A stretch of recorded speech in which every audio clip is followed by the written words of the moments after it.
దేవునికి మహిమ కలుగును గాక. ప్రభు పేరట మీ అందరికీ వందనాలు, శుభాలు. మరణాత. ప్రభునందు ప్రియా దేవుని ప్రియులారా, ప్రభు పేరట మీ అందరికి శుభాలు తెలియపరుస్తున్నాము. ఈ సమయంలో మరొకసారి ఈ ఆనంద మాసంలో 3వ దినం సాయంకాల పూట వాక్యము ద్వారా అనేకమైన విషయాలు తెలుసుకుంటకు, వాక్యము ద్వారా అనేక విషయాలు గ్రహించుటకు పరిశుద్ధాత్మ దేవుడు అనేకమైన రీతిలుగా మనకు ఆదరణ ఇస్తున్నారు అనే విషయాన్ని మర్చిపోవద్దు. ఎందుకంటే ప్రభు చెప్పే ప్రతి మాట ఆత్మ సంబంధమైన మాటలే. ప్రభు చెప్పే ప్రతి మాట పరలోక సంబంధమైన మాటలు. ఇవన్నీ కూడా మనం భావిస్తూ దేవుని ఎడల విశ్వాసము నమ్మకము కలిగి ప్రార్థించేవారుగా ఉండవలసిన వారం. కనుక ఈరోజు పాఠం గురించి నేను కంటిన్యూగా అపోస్తలుడైన పౌలు ఎన్ని సంఘాలను దర్శించాడో, అలాగే ప్రతి వచనమును మీ ముందు, ప్రతి అధ్యాయముని మీ ముందు ఉంచుటకు నేను ప్రయత్నం చేస్తున్నాను. కనుక ప్రార్థన చేద్దాం. ప్రార్థన. మహోన్నతుడా, మహాగణుడు అయిన మా ప్రభువా, నీ వందనాలు, స్తుతులు, స్తోత్రాలు. ఈ సమయంలో నీ దీన దాసుడిని నేను ప్రభా, నీ లేఖనమును చేతపట్టి నీ ఎదుటకు చేరి ఉన్నాను.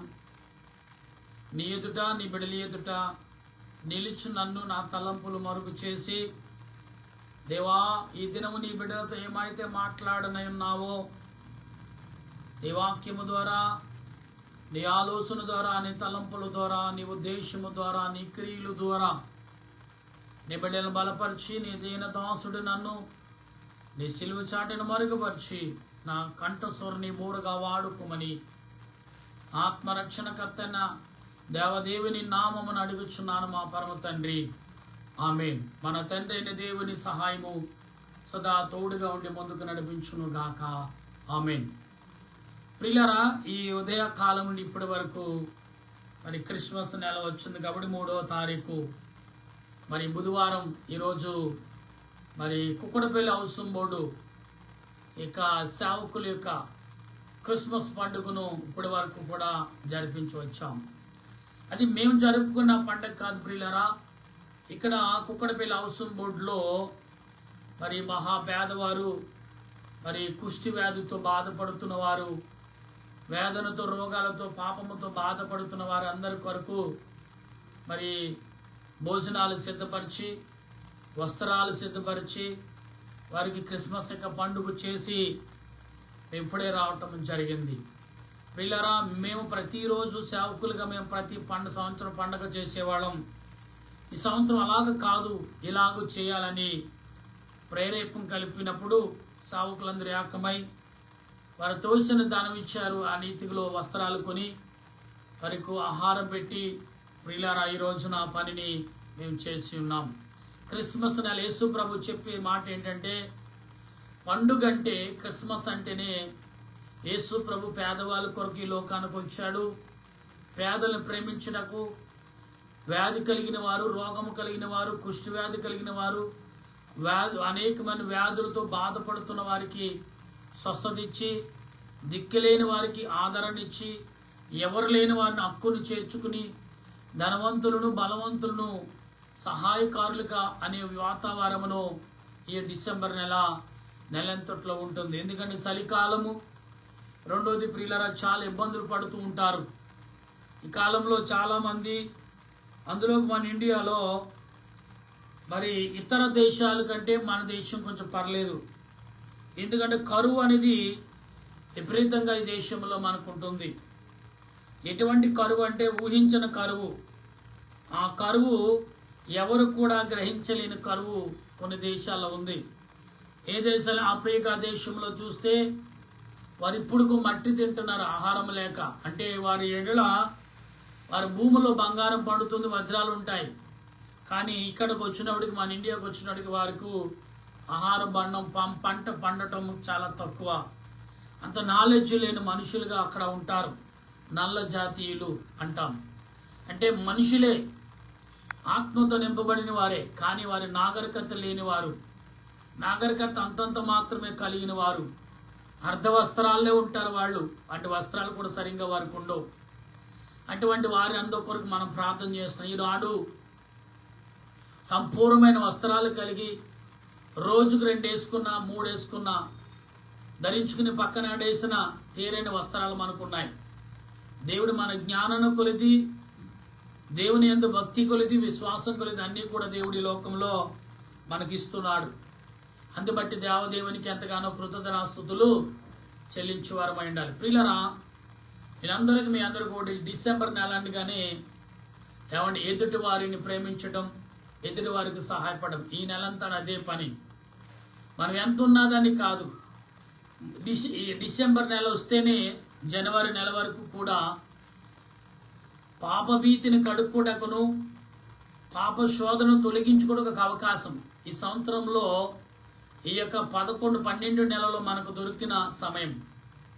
ఈ సమయం కూడా వినియోగించుకోకుండా ఎవరైనా ఉంటే వారందరూ దురదృష్టవంతులు ఈ భూమి మీద మరొకరు ఉండరు. అందుకనే మనం ఎంత సంపాదించుకున్నా, ఎంత ధనవంతులమైనా, ఎంత పేరు కలిగి ఉన్నా, ఎంత ఆస్తులున్నా మనం పట్టుకెళ్ళి లేదు. సాటి మానవుడుకు రోగిష్టైతే అతని ఆరోగ్యం నిమిత్తము మీరు సహాయపడండి. వస్త్రాలు లేని వాడికైతే మీరు మీ ధనాన్ని ఖర్చు పెట్టి వస్త్రాలు ఇవ్వండి. ఆకలికుని వాడికి అన్నం పెట్టండి. దిక్కులేని వాడికి దిక్కు చూపించే స్థలమును, చోటును చూపించండి. మరి ముఖ్యంగా ఈనాడు ప్రతి ప్రజలు కోరుకునేది ఒకటి, పట్టెడు అన్నం, ఒంటి మీద వస్త్రాలు కోరుకుంటున్నారు. ఇది 2 కూడా చేయకపోతే వాళ్ళంత దురదృష్టవంతులు ఈ భూమి మీద మరొకరు ఉండరని దేవుడు తన ఆత్మనిచ్చి, దేహాన్ని సృష్టించి, జ్ఞానమునిచ్చి, విలువలనిచ్చి, గొప్ప శక్తినిచ్చినా కూడా ఈనాడు చాలా మంది ఇంకా అదే స్థితిలో ఉన్నారు. మా కష్టం ఎదుటి వారికి ఎందుకు పెట్టాలి? అవతల వాడు కష్టం చేసుకోవచ్చు కదా. వాడి కర్మం అనే పాప కర్మములు ఏతున్నాయో ఆ ఏలుబడి చేస్తే మనిషి పని చేసుకోలేడు. కాబట్టి మనిషి నాడు ప్రశాంతంగా నీవు నేను కూడగట్టుకుంటున్నామంటే మన కొరకు మన పితరులు దేవుని ఎదుట వేడుకున్నారు, ప్రార్థించారు. కాబట్టి ఈనాడు వస్త్రాలు ధరించగలుగుతున్నాం, పట్టెడు అన్నం తినగలుగుతున్నాం, మనం చక్కటి నిద్రపోతున్నాం. ఈనాడు నిద్ర కంటి మీద నిద్ర లేక ప్రియులారా వ్యాధులతోనూ బాధలతోనూ శోధనతో ఉన్నారు. అందుకనే క్రిస్మస్ అంటేనే, క్రిస్మస్ పండుగ అంటేనే ప్రభువును ఆరాధించుట, సృష్టికర్త ఎవరో తెలుసుకునుట.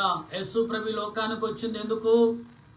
క్రిస్మస్ అంటేనే దేవుడి లోకానికి వచ్చాడని తెలుసుకుంటమే మేలు. ఎందుకంటే డిసెంబర్ నెల అంటేనే ఆయన పుట్టాడని ఒక తారీఖును మనకు అందించారు. ఎందుకంటే ఆయన పుట్టిన తర్వాత 7 రోజులకి సున్నత చేయబడుతుంది. పుట్టిన డేటు దాన్ని బట్టి ఎప్పుడు పుట్టారని ఆయన పుట్టిన సున్నత చేసి కంచి తల్లిదండ్రులు చెప్పిన దాన్ని బట్టి డేట్ ఫిక్స్ చేశారు. యేసు ప్రభు అప్పుడు పుట్టాడని 25 డిసెంబర్ నెల 25వ తారీఖున. ప్రియులారా, గ్రీక్ భాషలో వారి క్యాలెండర్ బట్టి మనకు ఆ తారీఖును మన పండితులైన వారు, ఆనాడు జ్ఞానులైన వారు అందించిన మాటలు. అయితే ఈ రోజున యేసుక్రీస్తు యొక్క ప్రభు యొక్క పుట్టుక దినములు అనేకమైన రీతులుగా ఉన్నాయి. కాబట్టి మనం దాన్ని జ్ఞాపకం చేసుకుంటూ, నేను ఆల్రెడీ మీకు చెప్తూనే ఉన్నాను. అపోస్తుల కార్యము వివరించాను, తర్వాత రోమా పత్రిక కూడా వివరించాను. ఇప్పుడు కొలింథీ పత్రికలోకి, మొదటి కొలింథీ పత్రికలో వచ్చాం. 2వ వచనము మనం చదువుతున్నప్పుడు యేసు ప్రభు లోకములోకి ఆయన భూమి మీదకి వచ్చిన తర్వాత ఏం చేశాడు? ఇది చాలా అవసరమైన వాక్యాలు, ఈ మాటలు. ఎందుకు కడవరి దినాల్లో ఉన్నాం, అంత్యకాలం దగ్గరలో ఉన్నాం, అంటే ప్రమాద దినాలు. ఏ సమయంలో ఏమి జరుగుతుందో ఎవరికి తెలియదు. కానీ గ్రహించే ఆలోచనలు కూడా గ్రహించలేం. మన వరకు వస్తేనే తప్ప దాన్ని మనం పట్టించుకోలేని పరిస్థితి. రాకముందు ప్రార్థన చేయమని నిలివే ప్రజలకు దేవుడు హెచ్చరించాడు. ఎందుకంటే శోధన వస్తుంది అని ఒక దైవజనుడు ద్వారా నిలివే ప్రజలను గద్దించాడు. నిలివే ప్రజలను గ్రహించారు కాబట్టి శాప నుండి, పాపము నుండి తొలగించుకుని అభివృద్ధిలోకి వచ్చారు. ప్రియులారా, సొదొమోరు పట్టణ ప్రజలకు కూడా దేవుడు ఒక దాసుడు ద్వారా వెళితే అక్కడ ఆ దాసుడు కూడా వారిలో ఒకడైపోయాడు. ఎవరు తెలుసు కదా మీకు. ప్రియులారా, గమనించండి, అబ్రహాము స్నేహితుడు కుమారుడు తెలుసు కదా. కాబట్టి మీరు ఈనాడు మరి నిలువే పట్టణం ప్రజలు ఎలాగున్నారు, ఏమండి సొదొమ పట్టణం ప్రజలు ఎలాగున్నారు అనేది మనకు తెలుసు. రెండింటిని మనం కంపేర్ చేసుకుంటే అక్కడో ఇక్కడ ధనవంతులే, అక్కడ ఇక్కడ రాజులే ఉన్నారు. కానీ ఇక్కడ రాజులు ధనవంతులు ధనాన్ని బట్టి పాపానికి హేతువయ్యారు. కానీ ఇక్కడ రాజులు దేవుని మాటకు లోబడిన వారు, జ్ఞానవంతులు, వీరులు అయినా గాని హెచ్చరికల మాటలకు భయపడేవారు. అందుకనే అక్కడ కూడా ఇక్కడ కూడా పాపం ఉంది. కానీ ఇక్కడ అవకాశం ఇచ్చాడు, అక్కడ దైవజనుడే పంపించాడు, లోతుని పంపించాడు. లోతు ఏం చేశాడు? ఏమీ చెప్పగా వారిలో ఒకడైపోయాడు. అప్పుడు అబ్రహాము బ్రతిమాలుకుంటే లోతు కుటుంబాన్ని బయటకు తెచ్చాడు. భార్య చెప్పి లోతు భార్యకు చెప్పండి, వెనక తిరిగి చూడవద్దు, నీ దారి నీ గమ్యం ఏంటో పరిగెత్తు అన్నారు. ప్రియులారా, కాబట్టి నా వాళ్ళు నా ఊరేమైపోతుందని ఎలా మనుషులైన వారు ఊరు ప్రేమ భక్తి ప్రేమ కలిగి ఊర్లో ఉండొద్దన్నా అక్కడే ఉంటారు. నా వాళ్ళు ఉన్నారు, నా రక్త సంబంధులు ఉన్నారంట. దేవుడు అంటాడు అక్కడి నుంచి నువ్వు తొలగిపో అంటున్నాడు. కానీ అంటారు చాలా మంది, అదిగో నీకు దేవుడు చెప్పాడని మమ్మల్ని తీసుకొచ్చావు, నష్టపాలు చేసావు, నా వాళ్ళు అక్కడ ఉన్నారు, మా వాళ్ళు ఉంటే కనీసం ముద్దన్న పెడుదురు, గింజని లేని పోదురు, ఇవాళ చూడ ఆకలితో అలమడి వెళ్తున్నామని భార్యలు స్త్రీలు భర్తలను శోధించేవారు, లేకపోతే భర్తలు భార్యల్ని శోధించేవారు, లేదా పిల్లలు తల్లిదండ్రులు శోధించేవారు. మేము అక్కడ ఏదో రకంగా బ్రతికేవారు, ఇదిగో పలానా ఏరియాకు తీసుకొచ్చారు, పలానా ఊరికి తీసుకొచ్చారు, మా పరిస్థితులు ఏమైనాయి అనేవారు లేకపోలేదు. ప్రియులారు, అలాగా ఈ రెండు పట్టణాలు మనం చూస్తే, రెండు పట్టణాలు సుందరమైన పట్టణాలు, నిలువే పట్టణము సొదొమ పట్టణము చాలా బలమైన పట్టణాలు. కానీ ఇక్కడ సొదొమ పట్టణం అగ్నితో కాల్చబడింది. నిలువే ప్రజలు మాత్రం కళ్ళు తెరిచి వారి దేవుని ఎదుట కళ్ళు తెరిచి మొరపెట్టారు, మొరను దేవుడు విన్నాడు. కాబట్టి ఇక్కడ ఏమైంది చూసారా? అయితే నిలువే ప్రజలు ఎలాంటి వారంటే క్రీస్తు ప్రభు యొక్క ఉనికిని, ఇశ్రాయేలు ప్రజల యొక్క అనుభూతిని తెలిసిన వారు. కాబట్టి ఇక్కడ సొదొమ పట్ల వారికి తెలుసు, కానీ ధనయామోహములో ఉండి పాపమేంటో ధనమేంటో మరి దేవుడేంటో తెలియకుండా బ్రతికారు. పురుషులు పురుషులుగా, స్త్రీలు స్త్రీలుగా విచ్చలవిడి పాపములు చేస్తారు. ఇప్పుడు కొన్ని గవర్నమెంట్లు అవి యొక్క పర్మిషన్ ఇచ్చేస్తున్నాయి, ఇలాగా ఎవరి మట్టి వారు జీవించడని. నా ప్రేమైన దేవుని బిడ్డ, ఈ దినము దేవుని వాక్యము ద్వారా హెచ్చరికలు మీకు అందిస్తున్నా. ఎందుకంటే క్రిస్మస్ కాలంలో ప్రతి వారు ఈరోజు ఈ నెల మనం మరొక పండుగను మనం చేసుకుంటున్నామంటే, మనకంటే కరోనా టైంలో అనేక మంది చనిపోయారు. అప్పుడు కూడా డిసెంబర్ నెల వచ్చింది. కానీ మీరు గమనించండి ప్రియులారా, కానీ ఇప్పుడు వరకు మనం సజీవులుగా ఉన్నామంటే దేవుడు మన ద్వారా మరి సజీవులుగా, మరి మూర్ఖులుగా, దుర్మార్గులుగా, దుష్టులుగా ఉన్న వారికి సాక్ష్యం ఇస్తున్నాడు. మనం మరణము నుండి విడిపించి శోధ నుండి బయటికి తెప్పించి ప్రభు యేసుక్రీస్తు ప్రభు ఒక బాలుడిగా మన ఇంట్లోకి ప్రవేశిస్తే ఎలాగుంటుంది మన ఇల్లు? ఏమండి, పుట్టగా పుడతాడు ఒక ఇంట్లో ఒక పిల్లవాడు, కానీ వారి పరిస్థితులు ఎలాగుంటాయి? ఆత్మ సంబంధమైన పరిస్థితులకి వారు వెళుతూ ఉంటారు. ఎందుకంటే ప్రభువు చెప్తున్న మాటల్ని మనం గమనించేవారుగా ఉండవలసిన వారమై ఉన్నాం.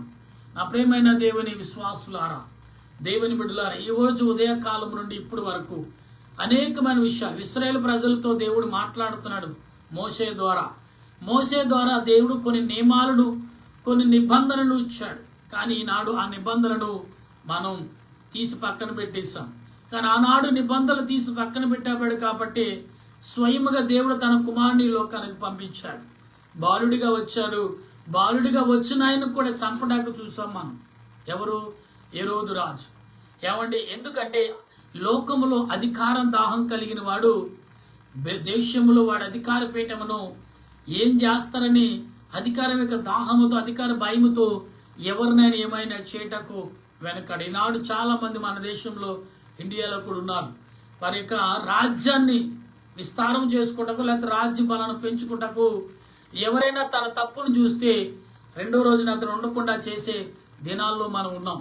నా ప్రియమైన దేవుని బిడ్డలారా, కానీ యేసు ప్రభు చంపిన వాడికి, కొట్టిన వాడికి ఇప్పించాడు.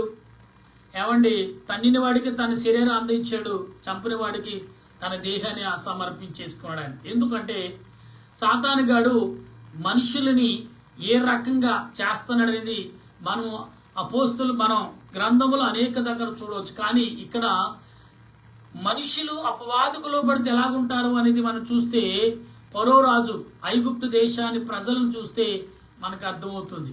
ఎందుకంటే దేవునికి మనుషులుగా దేవుని ఆత్మచేత నింపబడి సాతానుకు లోబడిన మనుషులు ఎలాగుంటారో ఐగుప్తు యొక్క ప్రజలను చూసి, లేకపోతే నిలువే ప్రజలను చూసి, సొదొమ ప్రజలను చూసి మనం నేర్చుకోవచ్చు. అయినా కూడా మనలో మార్పు రాదు. ఎందుకంటే ఆ కాలంలో తప్పు చేశారు, మనం ఏదో ఇప్పుడు ఇక్కడ అంటే మనం ఏదో శుద్ధమైన మనుషుల్లాగా మాట్లాడతాం. ప్రియులారా, అందుకే అంటారు చూడండి, నీ కంటిలో దూలను పెట్టుకుని ఎదుటి వారి కంటిలో నలుసును చూపిస్తున్నావు అంటాడు. ప్రియులారా, మనమేమో మన చేప నిండా అనేక రకాల వ్యాధులు మన దేహంలో పెట్టుకుంటే ఏమీ దేహములు అంటాడు, ఎరా బలహీనతగా ఉన్నావా అని మనం ప్రశ్నిస్తాం. ఏమ్మా ఇదా నీ బలహీన, కానీ నీ దేహంలో నీ వరకు వచ్చే వరకు నీకు తెలియదు, కానీ ఏదో ఒక రోజున నీ దేహం వారికంటే దారుణంగా తయారవచ్చేమో.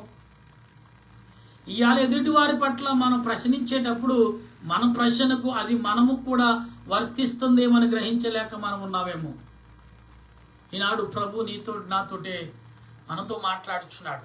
ఈ ఆనంద మాసములో యేసు ప్రభు ఈ లోకానికి బాలుడిగా వచ్చాడు.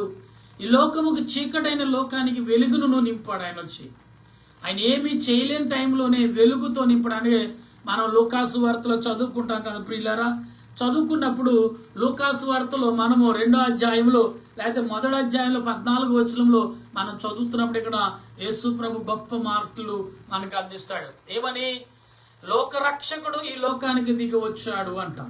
అంటే ఎలాగొచ్చు, దేవదూతలే స్వయముగా ఆయన పుట్టాడని గానములతో వారు పరలోకని నుండి భూలోకము వచ్చారు అని. అంటే యేసు ప్రభు బాలుడిగా మానవుడిగా రూపించబడినప్పుడు దేవుడు తోడున్నాడు, కానీ మనిషిగా భూమి మీదకి వచ్చినాడు. కల్లి గర్భం నుండి, మరియా గర్భము నుండి వచ్చినప్పుడు దేవదూతలందరూ కూడా మానవ యొక్క అంటే దైవ కుమారుడు, దేవుని శక్తి కలిగిన వాడు. మానవ రూపం ఏ రకంగా ఉంటుంది? పరలోక రూపం ఉంటుందా, భూలోకంలో మానవ సంబంధమైన రూపం ఉంటుందా అని లెక్కేసుకుంటే పిల్లలు యేసు ప్రభువుకు రూపం అంట ఒక ప్రజల్లో ఒక భిన్నంగా కనబడుతుందంట. ఆయనలో కొంచెం ఆయన చూపు కానీ ఆయన విధానం ఆయన శరీరం కానీ భిన్నంగా కనబడుతుంది. ఎందుకు అంటే ఆయన పరలోక పరిశుద్ధుడు కుమారుడు. ఈ భూలోకానికి వచ్చాడు ఆయన. ఆ వచ్చినప్పుడు ఆయన చేసే క్రియలు మొదట జ్ఞానులకు దారి చూపించాడు. ఆయన భూమి మీద రాకముందే నేను పుడుతున్నాను కాబట్టి రండి మీరు నన్ను చూడరా అని ప్రశ్నించినట్టుగా వారి అంతరాత్మ దేవుడు ప్రశ్నించాడు. ఎక్కడ తూర్పు దిక్కు జ్ఞానులు, తూర్పులో ఎక్కడ తూర్పు, ఎక్కడ పనవటికి నడిచి వచ్చారు. వాళ్ళు ఒంటి ప్రయాణముతో వారు అనేక విధములుగా ప్రయాణం చేస్తారు. అంటే ఒక నక్షత్రాన్ని ఆధారం చేసుకుని నడిచారు. అది ఎక్కడి వరకు నడిస్తే అక్కడ వరకు నడిచేవారు.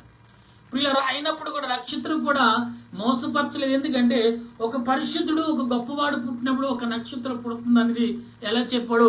ఇవాళ ఆకాశం ఉన్న నక్షత్రాలు ఎన్నైతే ఉన్నాయో అవన్నీ కూడా ప్రకాశించబడుతుండే అంత ప్రకాశమైన ఒక మనిషి నీతిమంతుడు భూమి మీద కూడా ఉన్నాడనేది అతిశయపడక్కర్లేదు, ఉన్నారు.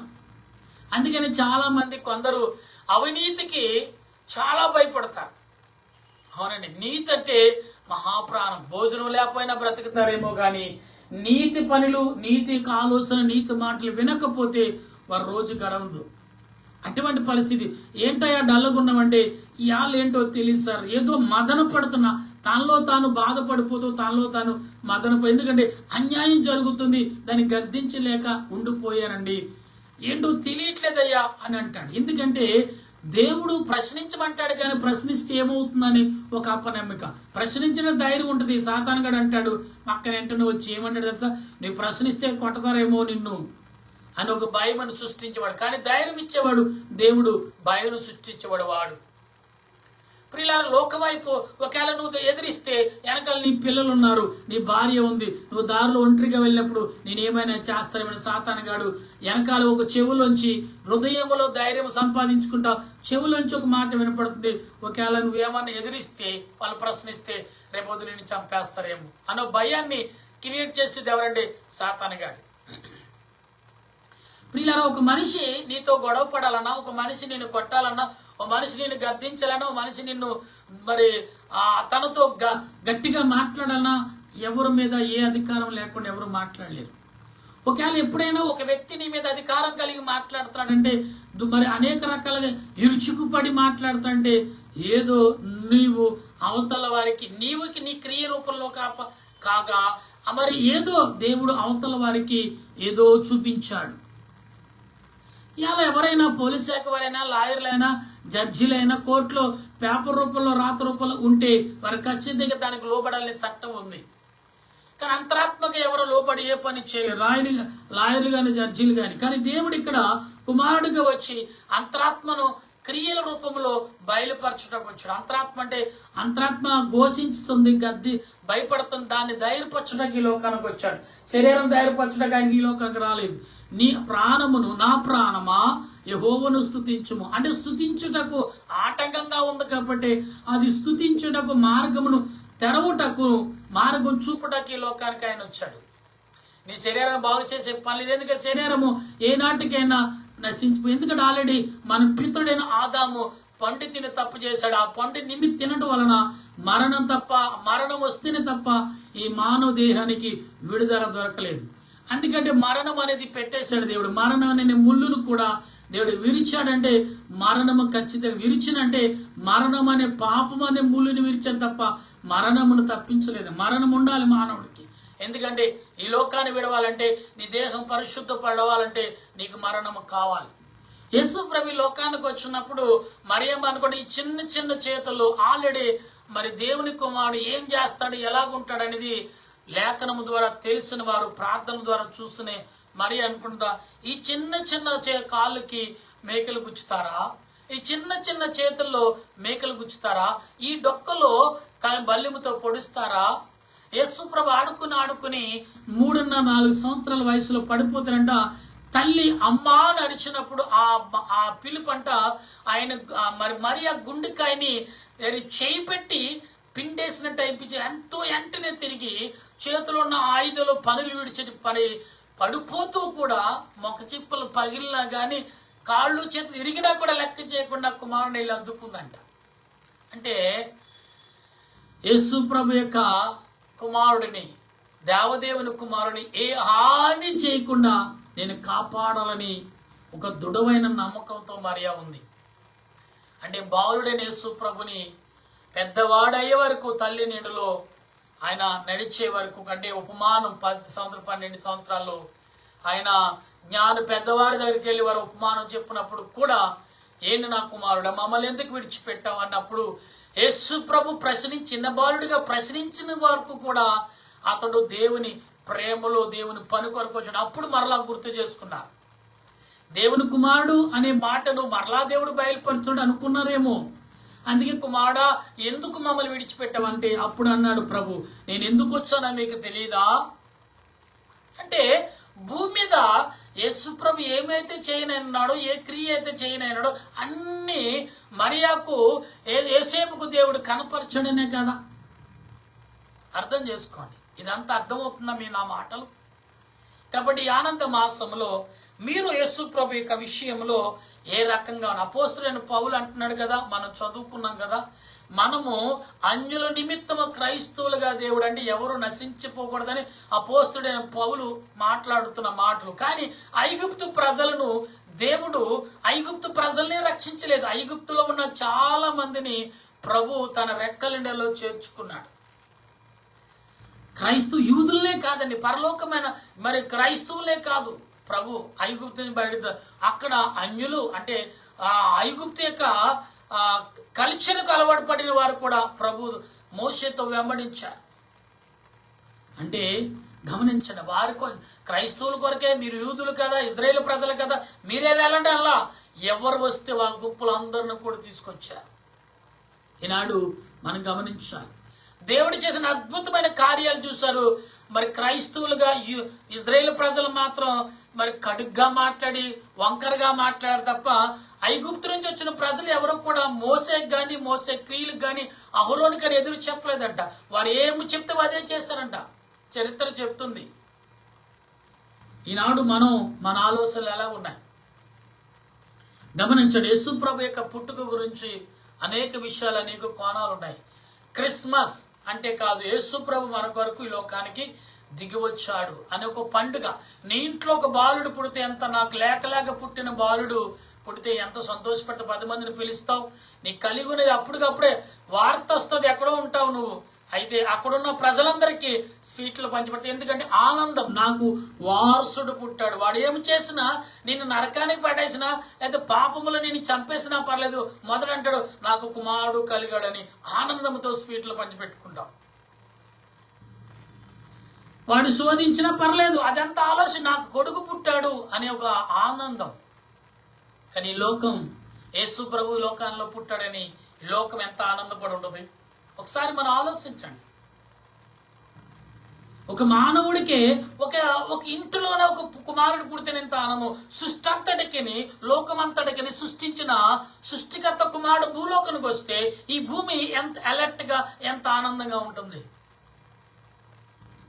దైవ కుమారుడు ఆ భూమి మీద ఆ గాలి పీలుస్తూ, ఆ చెట్ల కింద, ఆ ప్రకృతిలో, ఆ వాతావరణం నడుస్తుంటే భూమి ఎంత ఆనందపడుతున్న లెక్కండి. పరలోకంలో నుండి వచ్చిన ప్రభు ఆయన సృష్టించిన ఈ రుణం తీర్చుకుంటాకు ఇటు అవకాశం నాకు వచ్చిందని ప్రకృతి కేరింతలు కొట్టుచుండొచ్చు. ఆ టైంలో యేసుప్రభు నడుచున్నప్పుడు కానీ, యేసుప్రభు పుట్టినప్పుడు కానీ చీకుడు కూడా కళ్ళు తలదాచుకు భయపడిందంట. ప్రభు పుట్ట వెలుగు కలిగినప్పుడు ఇంక నేను ఉండనేమో అనుకుందంట. కానీ కంగారు పడకు, కుమారు పుట్టాడు, నా కుమారుడు భూమి మీదకి వచ్చాడు కాబట్టి నువ్వు కంగారు పడక, నీ పని నీకు ఉందని మరి చీకుడుతో దేవుడు చెప్పినట్టుగానే ఉందంట.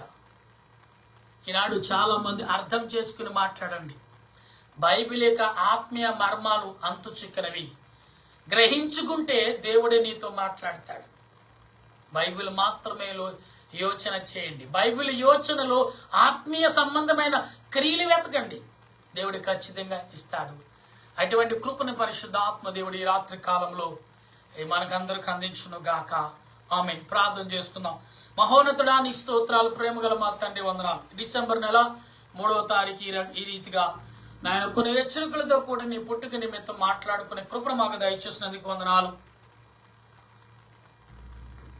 ఈ సమయంలో నీ నామాన్ని బట్టి మేము ప్రార్థన చేయొచ్చుండగా నీ ఆత్మ నడిపింపు, నీ సన్నిధి కాపుదలను మాకు అందించి నడిపించి బలపరిచి ఆదరించమని, యావత్తు కూడా సహాయం దాయి చూపించమని, నీ సన్నిధి కాపుదల, నీ ఆలోచన క్రియలు మాకు అనుగ్రహించి నడిపించి బలపరచమని, ఓ ప్రభువా, ఓ దయగల తండ్రి, నీ కొందనాలు స్తోత్రాలు చెల్లిస్తూ, నీ ప్రేమను బట్టి, నీ కృపను బట్టి, నీ ఆలోచన బట్టి మమ్మల్ని సిద్ధపరచు నడిపించి బలపరచమని, నీ దేన దాసుడని నేను చేర్చున్న నా ప్రార్థన ఆలకించి నీ సన్నిధిలో బలపరచి నడిపించమని, ఈనాడు ప్రభా, ఇదిగో ఈ దినము 3వ తారీఖు డిసెంబర్ నెల అనేకులుగా ఆనంద సంతోషములు ప్రతి సంఘములో, ప్రతి దేశములో, ప్రతి పట్టణంలో, ప్రతి గ్రామంలో, ప్రతి ఊరిలో, ప్రతి ఇంటిలో ఆనందము సంతోషము పుట్టవని తండ్రి, ఎంతో సంతోషంగా ఉన్న కుటుంబాలు అనేకమని. కానీ 2025 ద్వేషము,